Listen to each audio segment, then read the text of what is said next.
Hey everyone, welcome back to the Vintage Super League. I'm here with Dave Williams, and we're gonna get to watch what I've been told is the only matchup between two people in the top half. Like this is the only one where the records are pretty close, so that ought to be interesting. Wow, everybody's stinking it up, I guess. Well, not everybody, but at least half the field. Well, because it's round robin, you don't play anyone with records like you, so or necessarily. So yeah, I guess it turned out that we had a lot of like 4-1s against 1-4s or the like. No, yeah, I mean, definitely the round robin structure gives me hope. Even I'm sitting here at, I call it 1-5, even though we haven't played yet. Maybe I Well, can you're just trying to lower expectations. So when you do win, it's a great triumph, and if you do lose, it's not a big deal. the old free roll, the Yeah, it's smart. expectation free roll. All right, so let's see who we got. Efro versus Rich. Yeah, we've got not Martello shops against a Delver deck here. Rich, the one holdout of not switching to mentors this week.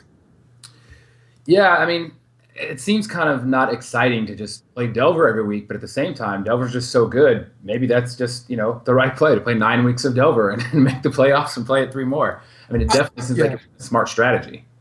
I'm not going to criticize anyone for playing what they think is best. I've kind of tried to stick with the routine of going for different decks every time, but that's by no means a rule. Like you do whatever you want, and Delver I'm is quite good. a total supporter of that, playing anything you want at any time. You don't have to entertain Yeah, or make people happy and just play what you want. If you want to win, if you want to have fun. I mean, like Josh last week, I think Josh was our last season, probably one of the better players in the world. Josh decided he wanted to play innovative, creative decks, give the viewers something exciting, have fun with it. It didn't work out for him, and I'm sad that he's not in the league. But I really respect what he did. I really thought yeah. it was exciting and fun to watch. So, anybody can. If you value winning more than entertaining or having fun, whatever you value, bring that to the table. So I totally support what anyone decides to play.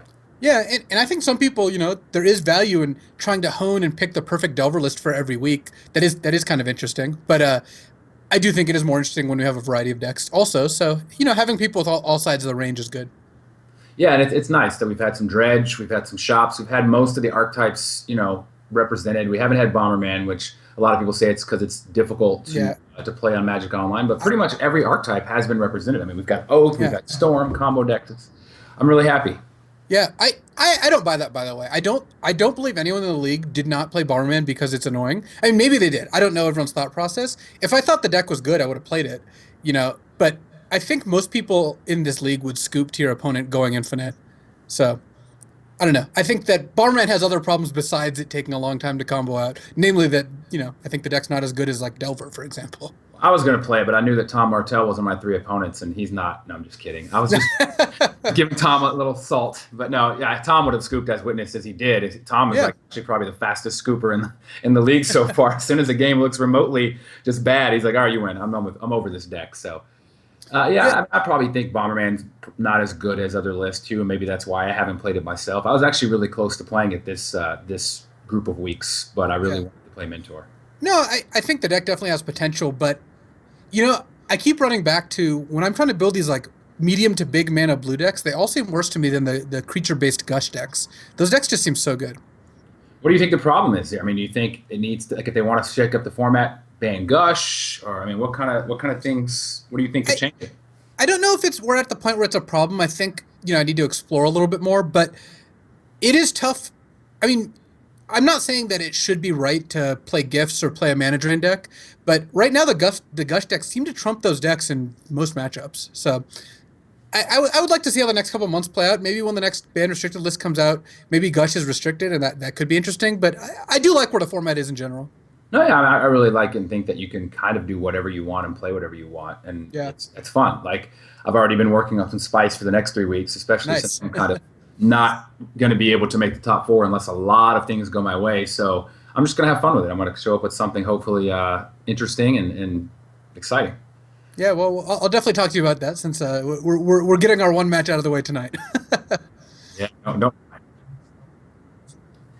All right, so we've got Efro on his shops deck and Rich on his Delver deck. Hit 3-2, Efro 5-0. Like they say, he can clinch the playoffs of the win this week. Yeah, apparently, I mean, it could be a tie, but he will be in the top four, I believe, if he wins this week.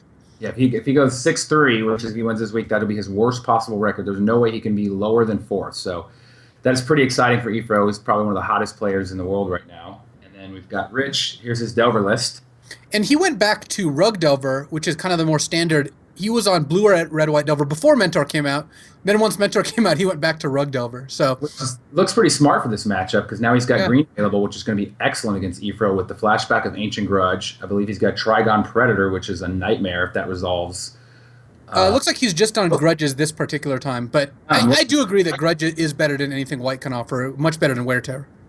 Yeah, sorry about I'm shocked. Usually when you see green in these decks, they have a Trigon somewhere between the main and the sideboard, but I'm not seeing it. So I guess that's kind of a concession to not like. It's like a hedge. They're not likely going to see a lot of shops, he probably thought, with his opponents, but he still wanted to be prepared with the Chewers and the Grudges.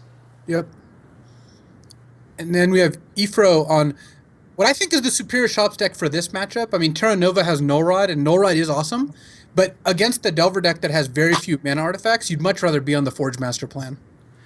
Right, yeah. Forge Master is actually just enormous in itself, body, and then what it can provide for you is so incredible. Because one of the problems playing the other shops decks I've found is you just don't have enough threats to close out the game. You sit there going nothing, and they're able to sneak a Delver in, it flips, and 3 at a time, you're just dead. Sometimes they resolve a Delver and then can never cast another spell, and you still lose.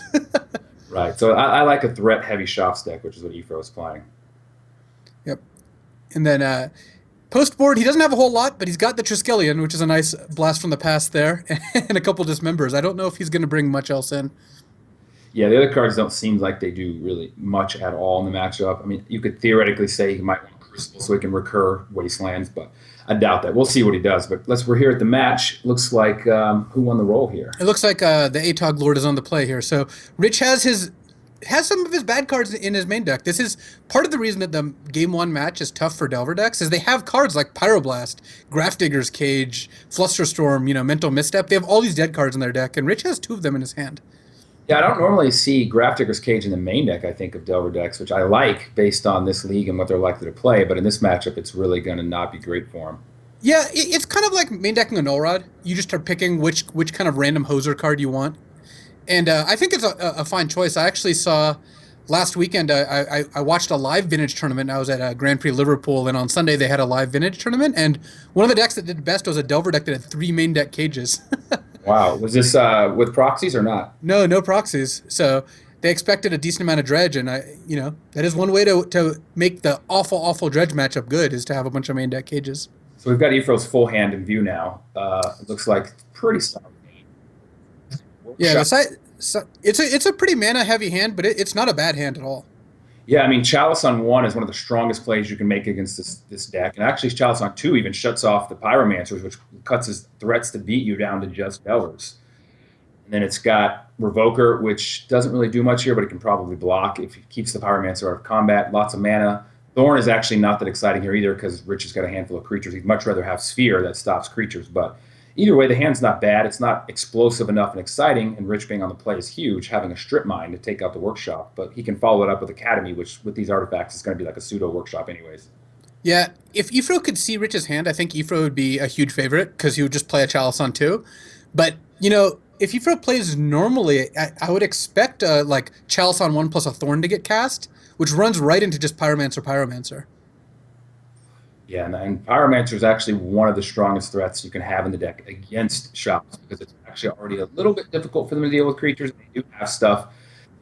They can duplicate it or Metamorph and copy it, but Metamorph is not really going to do much for them because they don't have any instants or sorceries, but it's not really much you can do to remove it. So it can just keep producing threats as long as you can cast spells, which can eliminate you in the game quickly.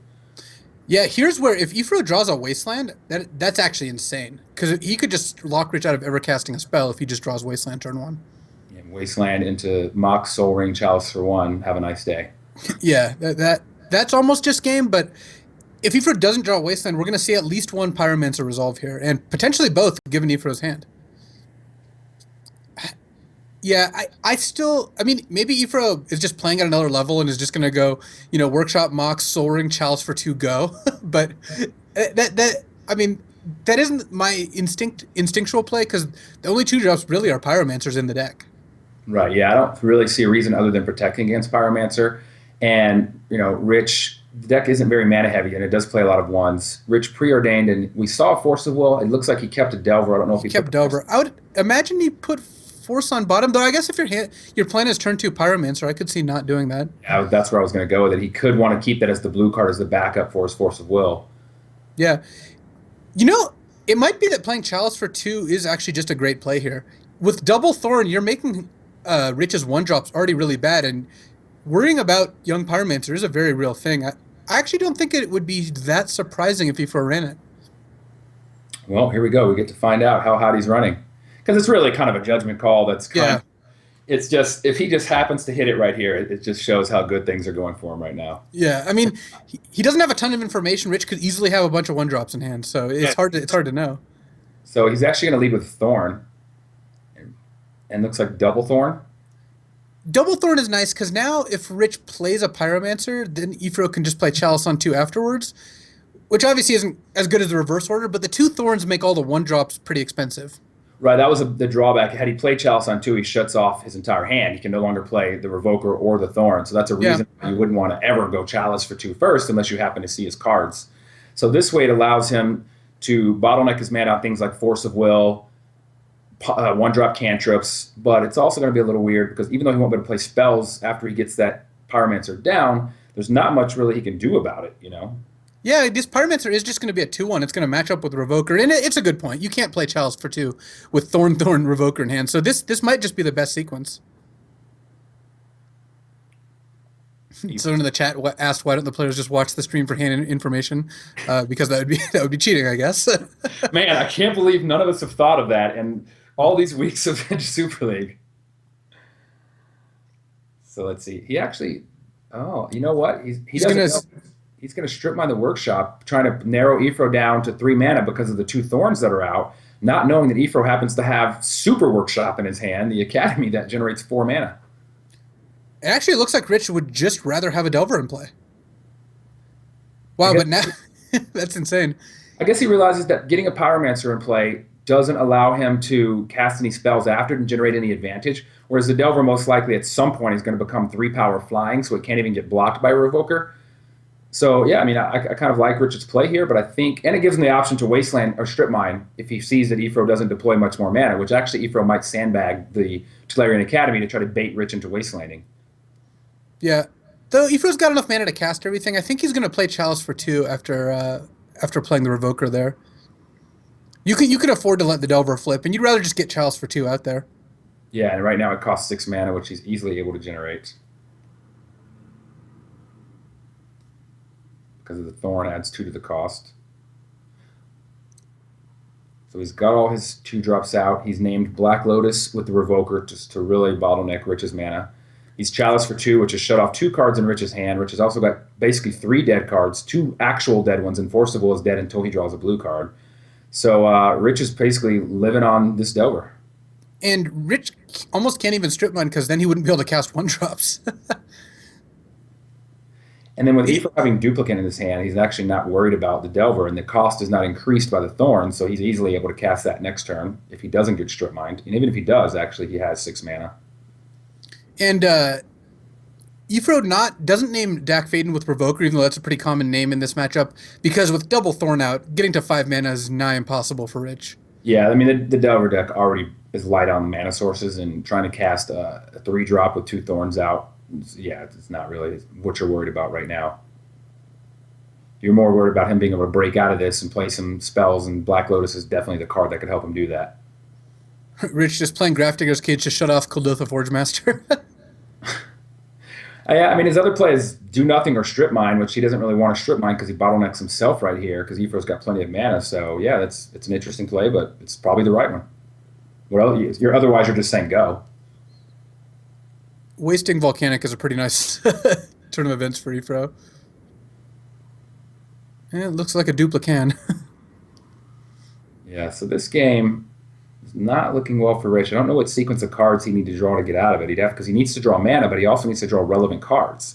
Because he's got basically 4 cards that don't do anything, 2 that he can't cast, 1 that does nothing, and 1 without a blue card. So he needs to draw mana to cast those spells, and he also needs to draw threats.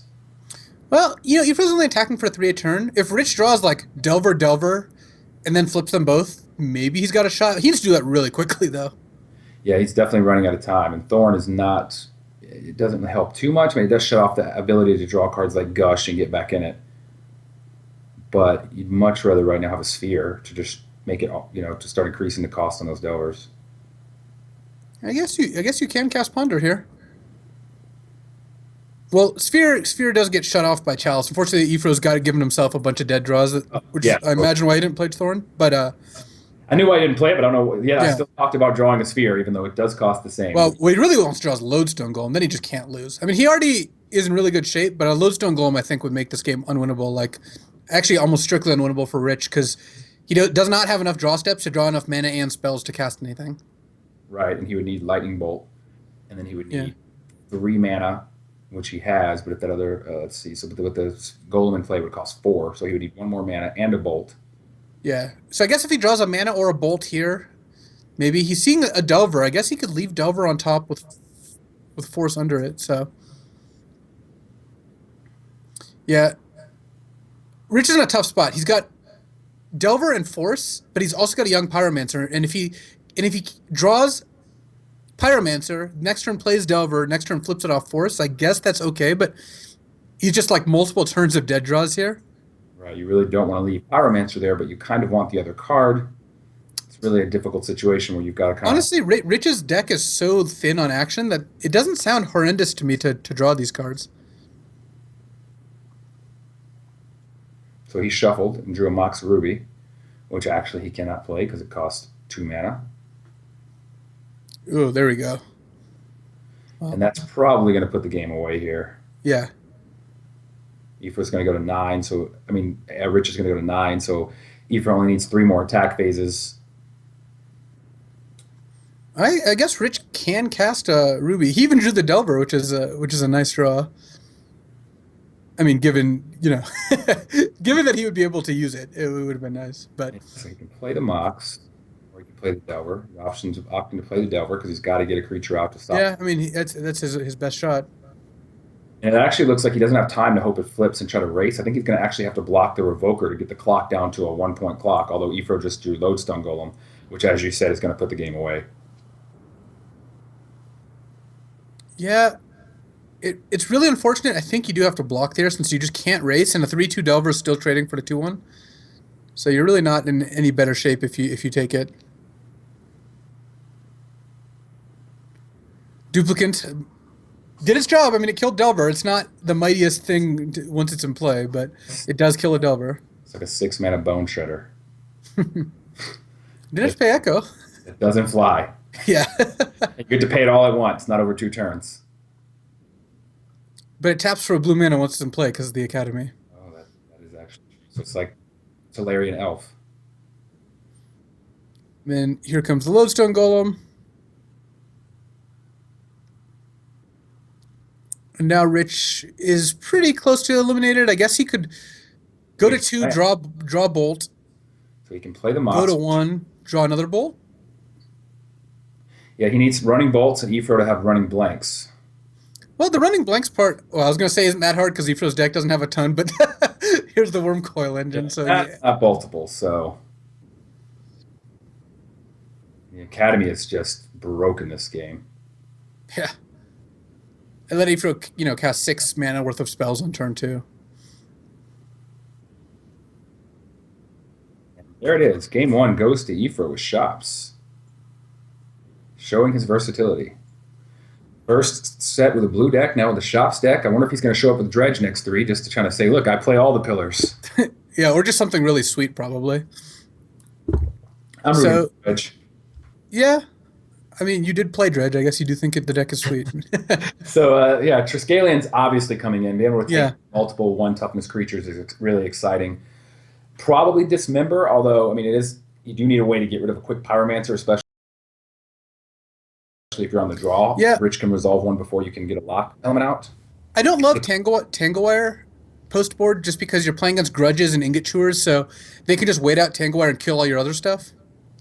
Yeah, for sure. I think Tanglewire is probably his weakest cards in this matchup on the draw.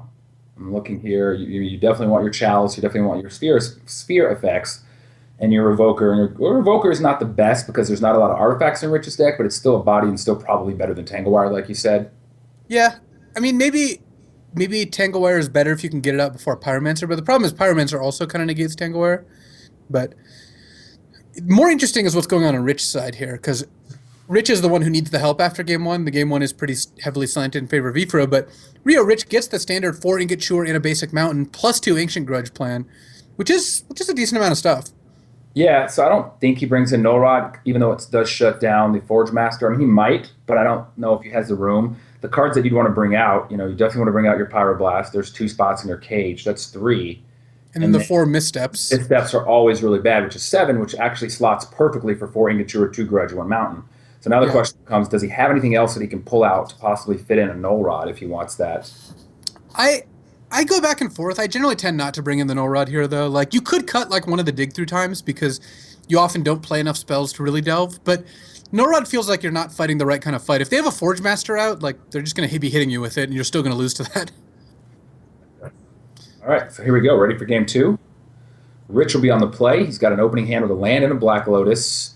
Dig through time, which is not very exciting yet, but with Black Lotus, it gets there quickly. Force of Will for the first lock effect. Ingot Chewer, Bolt, and Preordain. So this is a really solid hand. Yeah, this hand's quite good. Ephro's hand is mana heavy, but it does have 2 Wastelands in it and a Workshop, along with a Sphere, a Golem, and a Revoker. So he can do something like a first turn Revoker, or if he needs to, or a first turn Sphere. He can Wasteland. Well, he didn't play non-basic, so he can't Wasteland now, but he can set up for a second turn Golem. But it's going to be difficult resolving all that with Rich's hand. Rich's got a pretty perfect hand right here for this matchup, I think. Yeah, I wouldn't be surprised if Ifro just leads with Revoker and then names Lotus, forcing Rich to deal with the Revoker. Right. Did, do you like probing here? Or do you like leaving it for force and trying to save and set up for a dig? Because if you probe, you're kind of buying into just pitching dig for force of will. Yeah, I actually don't like probing here because I think with the Lotus, you really want to resolve dig, and it looks like he didn't. I think what's interesting though is you really want to set your Lotus out here because you don't want to have to pay 1 for it later. But then against cards like Revoker, you get in a spot where if you do get your Lotus revoked, you have to pop it now or force the will the Revoker. And if you pop it now, you have no instance to really play other than a bolt. You're not just going to bolt him in the face, so you kind of got nothing to do with it. So it's kind of Yeah. an interesting spot. You've got to find a mountain and bolt it now, or you can Ingot Chewer it. Yeah, I like this play from Ifro. If Rich has a land that produces red, he doesn't care about it. If Rich doesn't find a land that produces red mana, then yeah, it gets a little more awkward. But now Rich is fine. Even if has to get a non-basic, he's still in a spot where he can actually just about dig through time here, right? He's gonna have 5 cards in his graveyard if he uses Flooded Strand and Lotus and Probe and even Bolt. Actually, would be card number 6. Yeah, he can actually. Yeah, he can dig through time. He can pretty much go off. He can make triple red if he needed to bolt and Ingot Chewer, but there's only 1 permanent out. So he can bolt, he can dig through time, and then what's he going to do with the rest of the mana? Because for him to do that, I guess he could see what he draws off dig through time. Probably want to leave some red floating, so if you find a Pyromancer off the dig through time, but maybe blue. Now you drew a Delver, so it's probably blue also. Rich could also just wait. He can just take a hit from the Revoker. If he doesn't want to use the Lotus, he doesn't need to bolt right away. And by leaving Flooded Strand just sitting there, you don't really give Ifro an avenue to Wasteland. Ifro just play Wasteland and say go. Yeah, I feel like Rich is in good shape. He's not in a hurry here. He may need to dig. I guess if Ifro plays something that Rich wants to force, Rich may want to dig in response to try to find something because you don't want to pitch dig to force very much. I don't think. Yeah, I mean, I think that's one of the reasons why he's debating now if he plays this Delver or not. Because if he plays this Delver and ends up having to force, his options are use the dig or cast the dig. But if he still puts 5, he still has mana if he decides to play this to cast dig through time. And one of them will have to be a blue card to pitch to the force, and the other one will be some juice, some gas. So I think it's still good to play the Delver here. And it also sets up a spot where if Ifro attacks with the Revoker, you can just block if you want and then hold the Bolt and the Ingot Chewer for other threats. But he ends up not playing the Delver because he wants to get maximum value off his dig and have that as an option to pitch to his Force of Will. Yeah, Rich is playing pretty conservatively here, but he's got a good hand for it. He's got Bolt, Force, Ingot Chewer, Dig. I mean that's a good controlling hand. Right. And unluckily for Ifro, he's got a lot of mana and not much. I mean, he's got 1 threat which can be easily bolted or chewed or forced, and then another same thing, and then it leaves him with just mana. Yeah, Ifra did keep a 4-land hand and drew land, so that's why he's a little bit flooded, but he's not that bad a shape. His 2 Wastelands at least turn into spells eventually. Right, and he does have a threat and a Mishra Factory, which has to be dealt with also.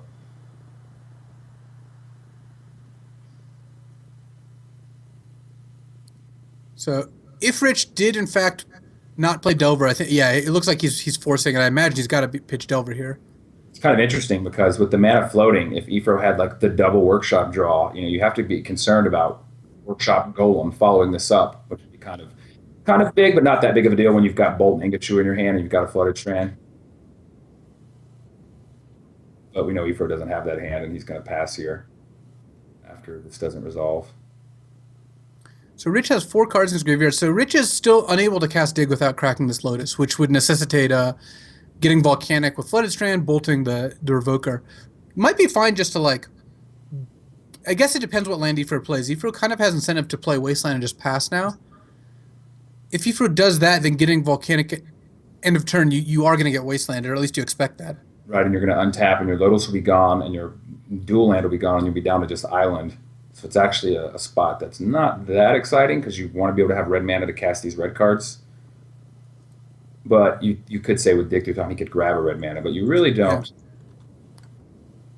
Yeah. Dazed you, bro. I was saying if the sphere did not resolve. I'm saying you have to work that mana floating. He could play a workshop and cast another sphere. Yeah, using sphere as bait, but unfortunately for Ephro, Ancient Tomb's one short.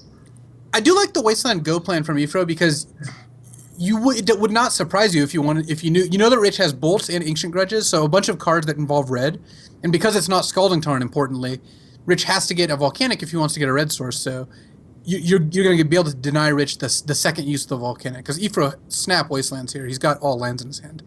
It's probably not the worst actually in your Dig Through Time if you run across Mountain or Scalding Tarn to grab a really solid threat and a land that makes red mana. So then you're able to cast your True if you need it, and possibly if that threat is a Pyromancer, play it.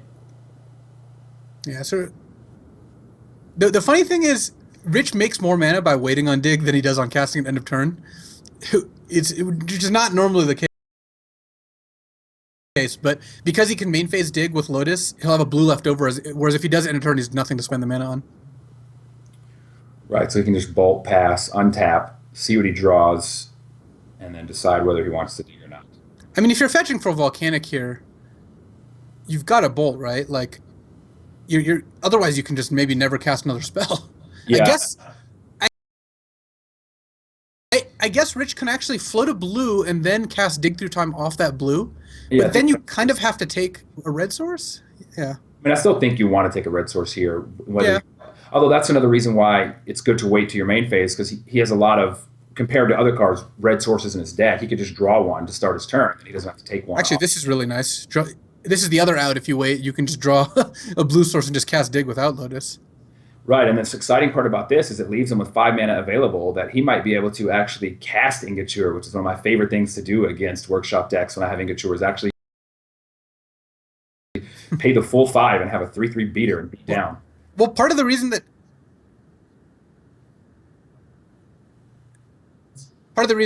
Kai and I had our sideboard plan is that oathing up Ingature is actually fine against workshops. Like, you're not going to lose if you oath up 2 Ingatures.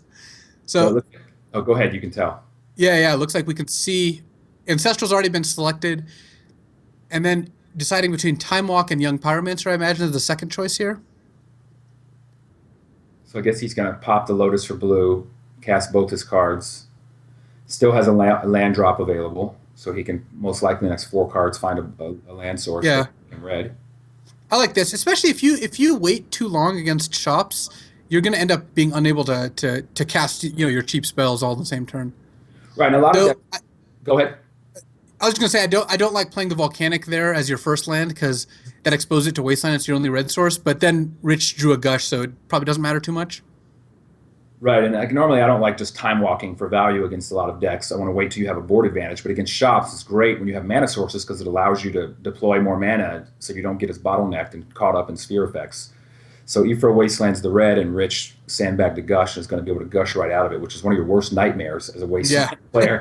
When you Wasteland and you get Gushed, it's like, oh my god.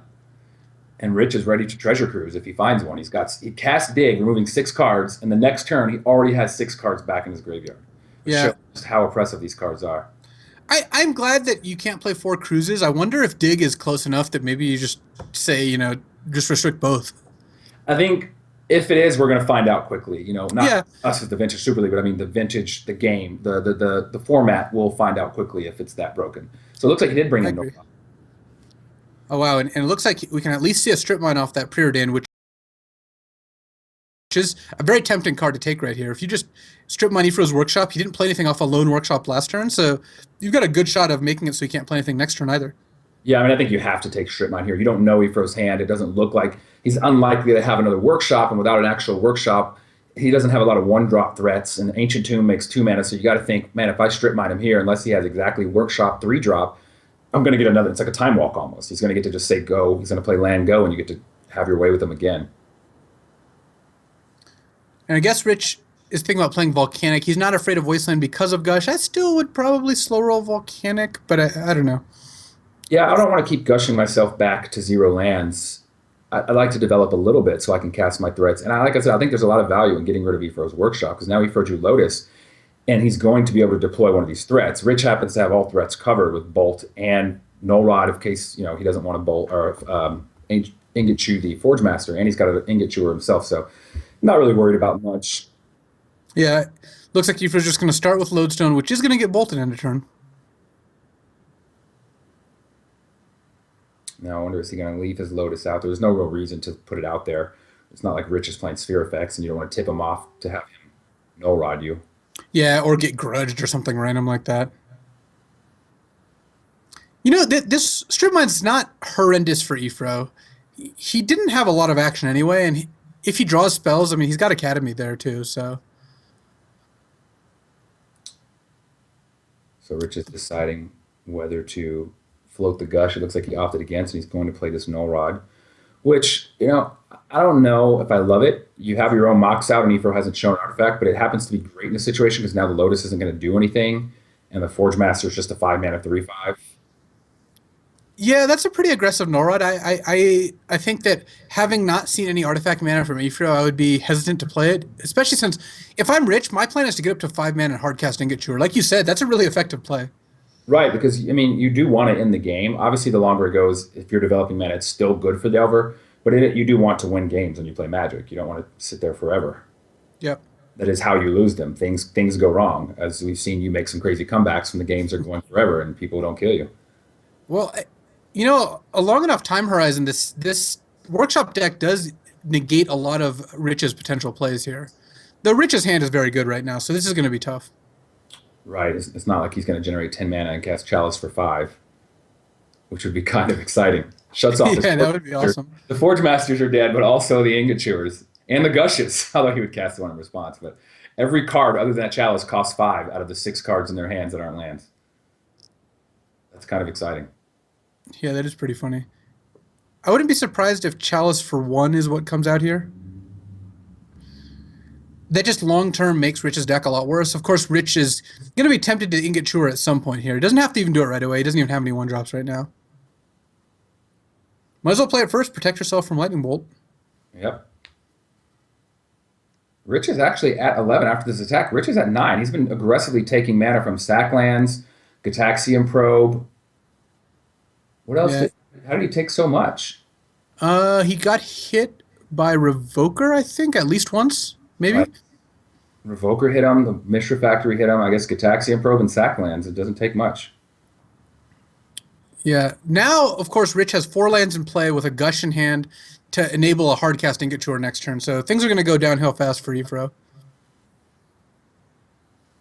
Here he's generating mana off activating the factory, then tapping Academy for an extra mana.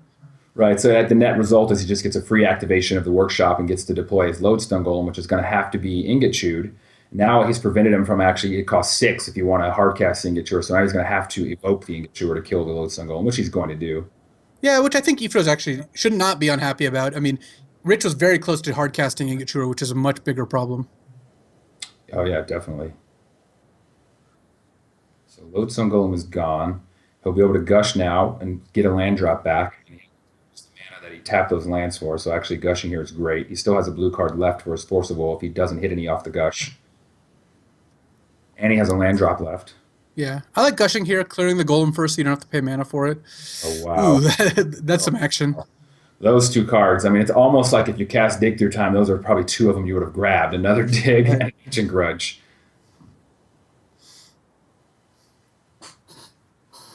Ifro drew another Forge Master, which is kind of disappointing right now when you have the Null Rod out. There's so many random limited white 5 mana creature, 5 mana 3/5s that reminds me of. That feels like there's one in every Yeah, set. there really is. Although I guess in this set it's, or the previous set it was a 2/8, and then Great Horn Krushak brings up the rear, and Favorite Forge is a 3/5. The white 5 mana 3/5. There was one that was a Raven Hounds. I mean, they Yep. never stop. How many? But Grudge, sometimes like in the early game, Grudge isn't the best because it requires red and green mana to really get use out of it. But in the late game, once the Wastelands have kind of settled down, Grudge is one of your best cards. Yeah, this is actually disgusting here. I mean, Like Rich is just not grudging Chalice because he doesn't need to. I mean, maybe he will at some point, but right now, I don't know. I mean, he doesn't have any one drops in hand, of course. Immediately draws Ponder.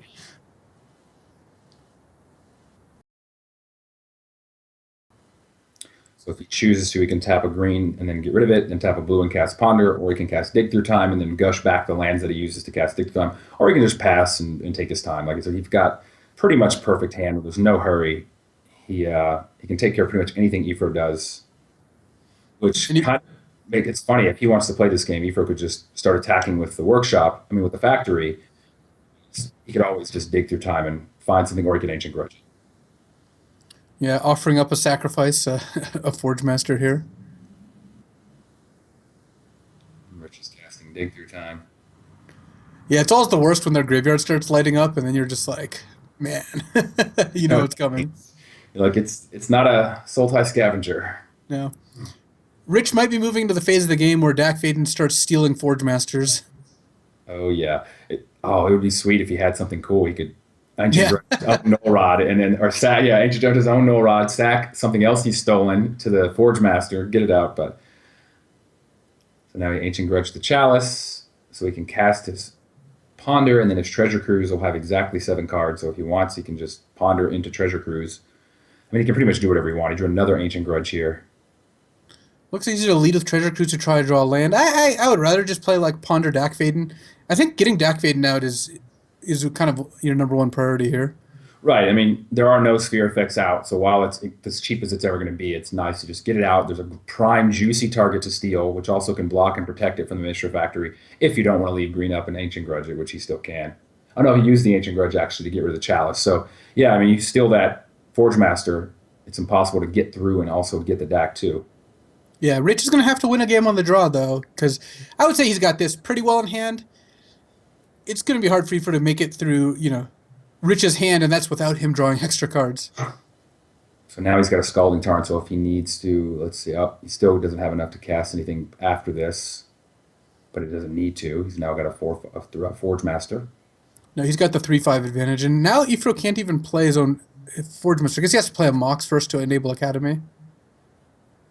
So, Ifro doing everyone a favor by not trying to win an unwinnable game here.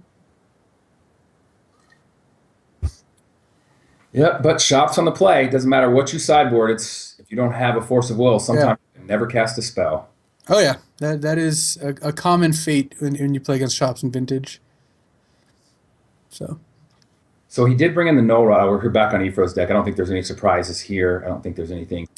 No, Tangwar might be slightly more interesting on the play, but even then, you don't really want to lead Tangwar on like turn 2, so that's not all that great. Yeah, it's mostly on Rich. Rich is the one who has slightly more interesting decisions post board, but honestly, this is one of the most common matchups. Like when you pick Delver or Workshops, you know that the Workshop / Delver matchup is just one of your most common. So they have pretty set up sideboard plans. Like their sideboard plans are not a ton of variance here.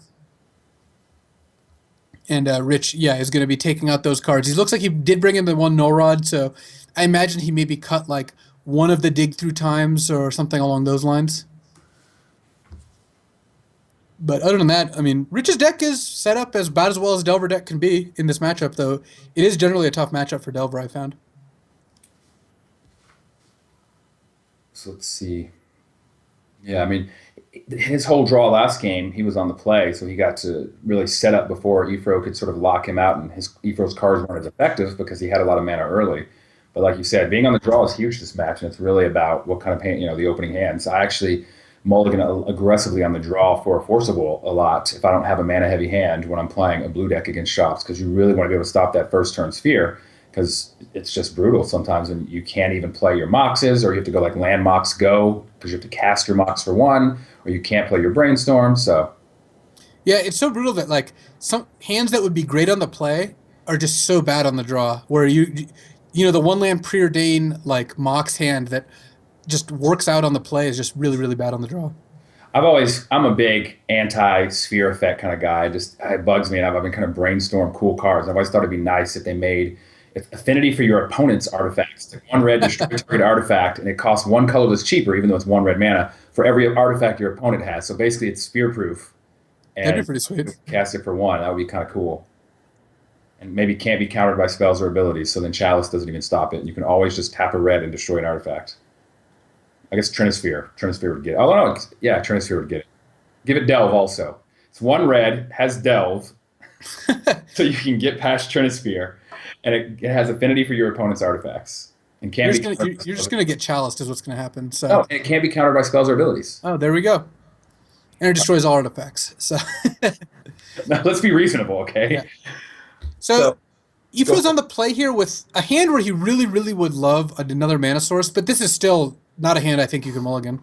right, I mean, he can play a Chalice for one if he'd like. He can play a Sphere, which still have 3 mana next turn, so if he chooses to play a second Sphere or Chalice for one, he can still do it. Rich's hand is actually very good. He's got Bolt, which is great. He's got Black Lotus, which is obviously great to start off with, and a Pyromancer, in addition to some lands to cast his spells. So Rich has a great hand. It just depends on the sequencing of how Ifro plays his cards. And as we saw in game one of the biggest decision points is what number does Chalice come out at? If Ifro goes Sphere Chalice for 0, then Rich is in a lot more trouble. Rich might never cast a spell this game. Yeah, it's hard to Chalice for 0 against a deck that only runs 2 Moxes and a Lotus, though. It's not like it runs all 5 Moxes, Mana Crypt. So it's really interesting because you don't want to Chalice for 0 and run into a deck that has it just doesn't have any artifact sources in his hands. I'm not saying it's wrong, but it's just something to think about. I wouldn't be surprised if Ifro does it, though. It's one of Rich's best outs against your opener. Of course. He actually does it in the opposite order, which is kind of sweet because now if he doesn't force will the Sphere, he can't force will your Chalice because you have 1 mana floating. So even though it costs 1, you still have that mana there. So Ifro's tight play really shut down Rich's opening hand. Yeah, Rich is going to go fetch land, go, doesn't want to expose himself to wasteland. Ifro's going to get to slam another Sphere, and then Rich is in the spot where he needs to draw land. Though Ifro does need to draw land too. If Ifro plays a second Sphere of Resistance, Ifro can't play any more spells until he draws another land. That was a land. That's a pretty sweet land to draw. It's never really bad to draw Strip Mine in a colorless deck. So one of his best land draws here, other than another Workshop. So he's got 4 mana available. He can't play the Lodestone Golem because it costs 5 with the Sphere out, but you don't want to revoke. So I think the play is just to get out another Sphere. Ifro could, if he wanted to, play Metamorph, because he wouldn't be able to cast Metamorph next turn, but he would be able to cast Sphere. I'd rather play the Sphere. You really want to Metamorph Lodestone Golem?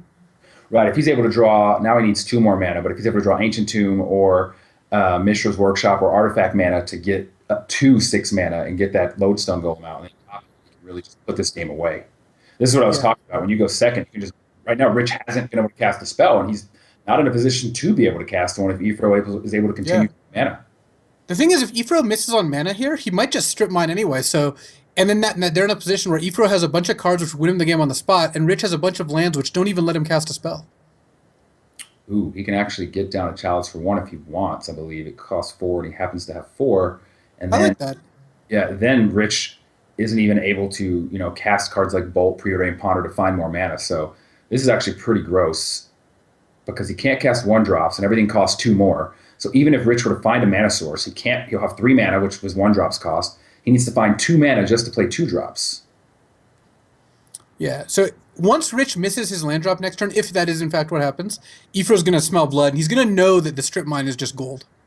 Right, so this is actually what I talked about. This looks like there is a decent chance Rich actually does not cast a spell this game.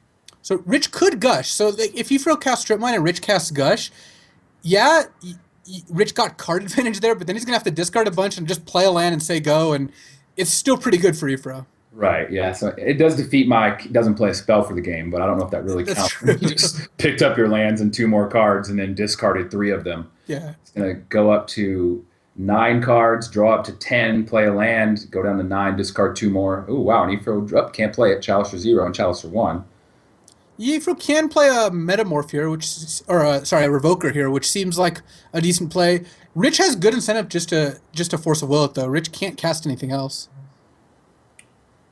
So, yeah, I mean, I think if Revoker resolved, he would probably have to just say Dak Fading. It's the only thing with an activated ability, I believe, other than Moxes and Lotus, Yeah. which can't even be cast. Although Dak Fading's 3 mana away, you still got to name something.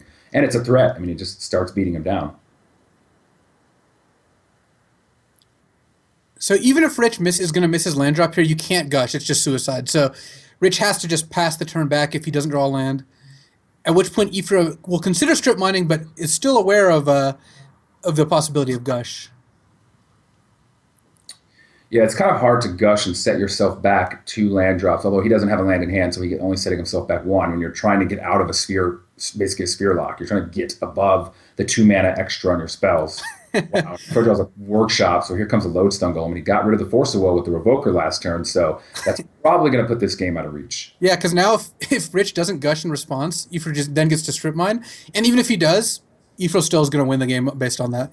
Right, he's going to have 5 power out. Oh, wow, now Rich can't gush. And then next turn, let's see, Metamorph will cost 3, 4, 5, which he easily has. He's able to play another Lodestone Golem. And it looks like this game is probably over. I can't think of a sequence that he could get him out of this, knowing his deck. Yeah, Ifra doesn't even have to strip mine now because there's no spell Rich can cast on 3 mana. He could tap, he could float and gush, but like we said, that's really not really getting you anywhere.